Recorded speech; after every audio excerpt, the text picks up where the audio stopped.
Today we're going to talk about feudalism. Feudalism was what the medieval period was based on. It was the social class during this time period. At the top there were the kings and priests. The kings were in charge of land and the people, and the priests were in charge of the church. Next in line were the lords and the bishops. The lords managed the peasants, and the bishops were under the pope or the priest. Then there was the knights who fought for the country. Under the knights there were the peasants.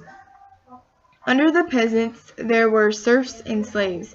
Serfs and slaves were the lowest class. The feudal system shows how the church had most of the power. Then the priest was at the top. This shows how the church ruled over all the people during this time. The feudal system also showed that the king and the priest would argue. They were both at the top, so they would continue to fight for the power. In the church, Gregory I became Pope. He expanded power of the Pope. Pepin the Short fought for the church, and the church named him king, and he began the Carolingian dynasty, which is the family that ruled the Franks for 250 years. Charlemagne took control when Pepin died in 768.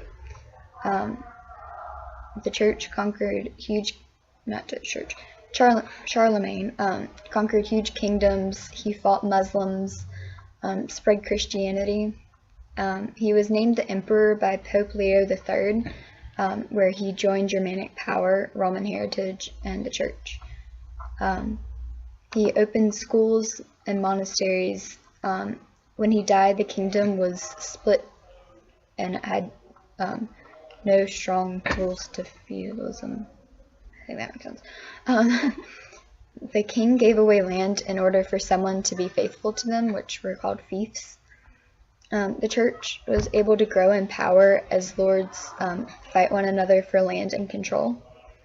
The church felt like the emperor and the pope should work hand in hand.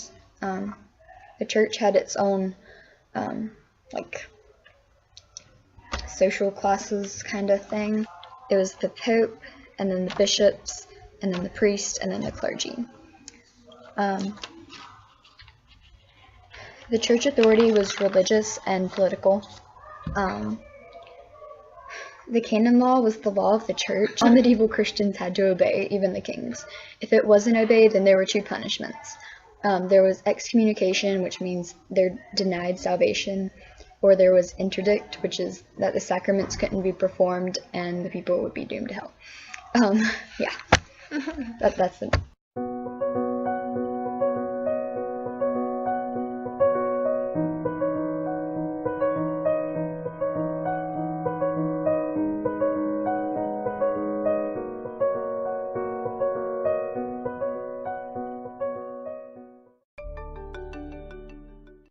During the medieval times, there was the Joan of Arc. The Joan of Arc was a young girl. She was a prophet of God, and she tried to spread what God said to her. God told her to be a commander of her country's army. She convinced the king to let her be the commander, and she won the battle. But the king said she was a witch because she told everyone what God said to her. The king thought she was communicating with bad things, but she was just doing what God told her to do. The king didn't approve of the Joan of Arc and wanted her to be stopped. So he captured the Joan of Arc and he turned everyone against her. Then everyone wanted her gone, so she was burnt at the stake for heresy. I think Joan of Arc wasn't a bad person. She was just saying what God told her to say. She was a very good leader, and she was one of the first girls to step out and lead an army. I think she is very important, and she showed everyone that girls can do anything.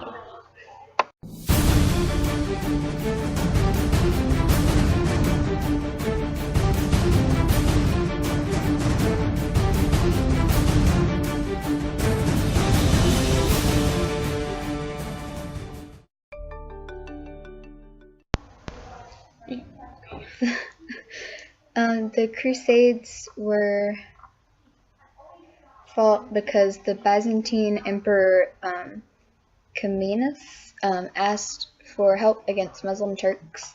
Pope Urban II issued a call for a holy war. The crusade was to gain control of Holy Land. The kings and church saw the crusades as a way to gain control of Holy Lands, rid themselves of knights that fought too much, and a way to gain money and influence. All of the people who fought in the crusades were assured a place in heaven. The church won the first crusade, and the Muslims won the second crusade. The third crusade was led by Richard the Lion-Hearted, who was an English king. And the third crusade ended in a truce, and Saladin promised unarmed Christian pilgrims could freely visit cities' holy places. The fourth crusade failed really bad. It was children fighting, and yeah. Support for the crusade just fell. The effects of the crusade: the church lost power as the Holy Land was never recovered. Many lives were lost. The fall of Constantinople. Many goods were exchanged among trading network developed. Many goods exchanged among trading network developed. There we go. Bitterness and hatred between Muslims and Christians between each other, and the growth in towns.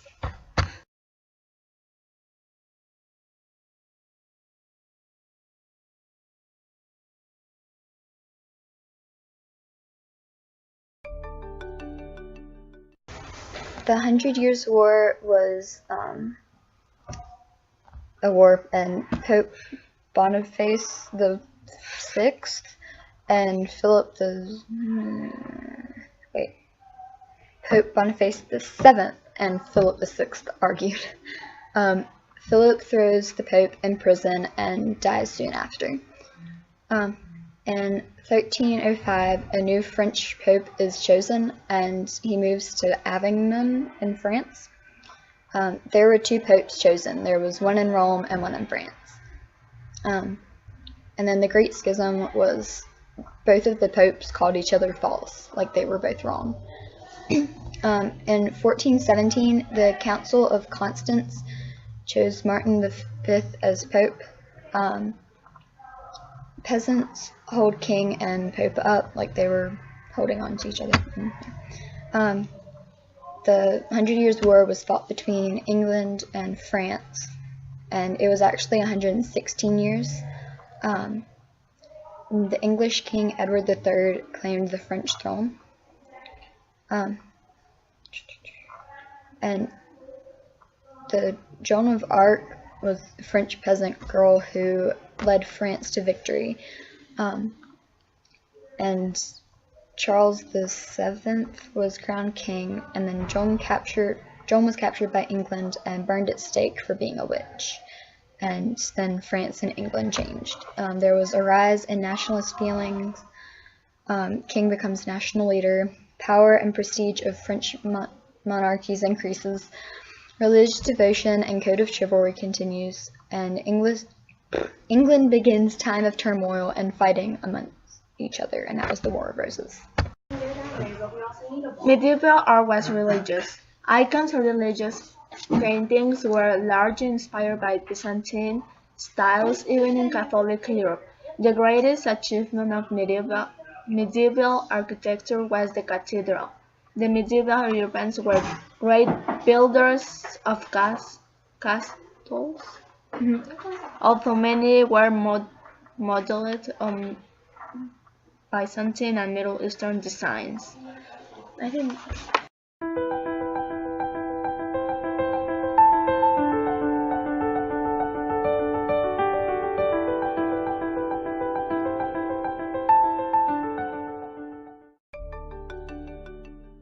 During the period between 1300 and 1500, Europe faced the so-called Black Death, one of the worst epidemics in the world history. After killing millions of people in China, The disease traveled westward to the Middle East.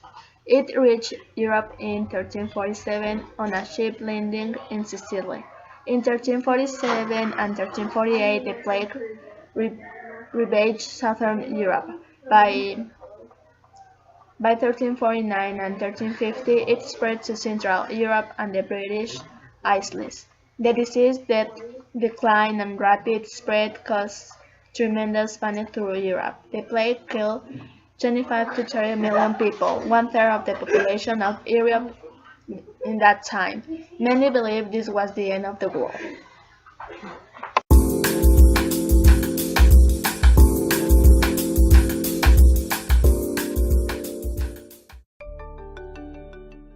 The printing press was invented by Johannes Gutenberg in 1439.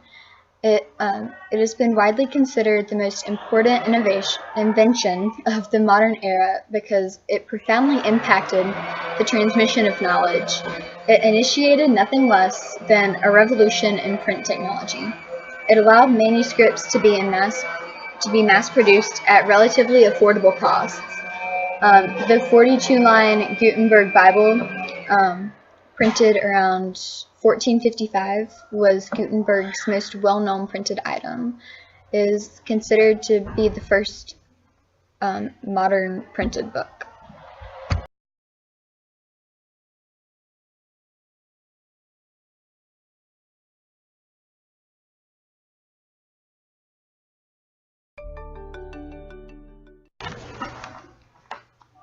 One of the important factors shaping the development of early medieval European nations was the appearance of the Vikings. The Vikings were expert sailors and fierce warriors from Scandinavia. Large numbers of Vikings poured out of the north from the 800s throughout the 1100s. The Vikings colonized Iceland and Greenland around 1000 CE. Voyagers led by Leif Erikson reached what is today Canada. They created long-lasting kingdoms in the northwest France and Sicily. A group of Vikings established a trade route from Scandinavia to Byzantium through Russia. In the process, they created the first Russian state. The Vikings also spread culture. The Vikings would steal and they would attack a certain place. They would take the goods they stole to different places and trade them. This is cultural diffusion. They spread cultures throughout all the places they took over. They took people with them when they were traveling as well. This made the population grow, and it also spread ideas. The Vikings were very feared and were very strong warriors and conquered many places.